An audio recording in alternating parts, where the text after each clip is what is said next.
What is it that makes a character boring to you? I think a character with no inner life, I think, is boring. You know, I think if, for me, I think if the character is having some inner life, if that makes sense, you know, whether that inner life is subtext or whether that inner life is in conflict with his public life or her public life, you know, that's interesting to me, you know. I don't know. I think it really depends on the kind of story it is, and you know, um, every I guess, to use a comparison to like making a meal. I think every meal is different. You know, every meal demands different kind of ingredient. You know, and so I certainly don't feel like I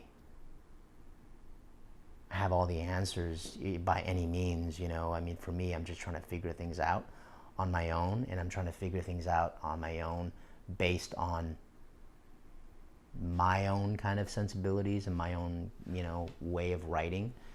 But I think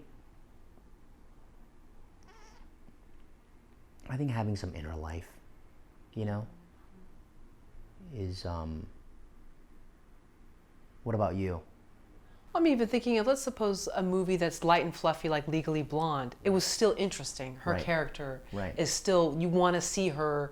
She doesn't seem to get easily, taken aback by Right. all sort of these jabs that are thrown her way. Right.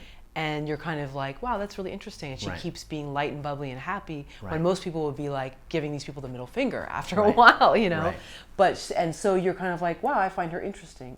Yeah. You know, and that's a light, fun film, but there's kind of a message behind it. But still, it's a studio film Sure. where it wasn't boring. It Right. was interesting enough to keep my attention. And I mean, I'm sure a lot of others. it's incredibly crafted screenplay in Good Blonde. yeah. You know, I mean, on a plot level, in terms of where things happen, in terms of, when you're talking about the traditional, having the first kind of like pre-life and how that changes and what inciting, incident, all that stuff.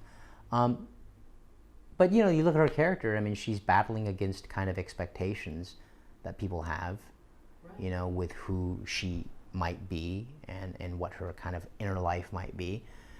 So I think for me, there are plot-driven stories and there are character-driven stories, and I think they certainly kind of like overlap in a lot of areas. But generally speaking, if you're talking about a character, for me, if there's something about that character that tells me that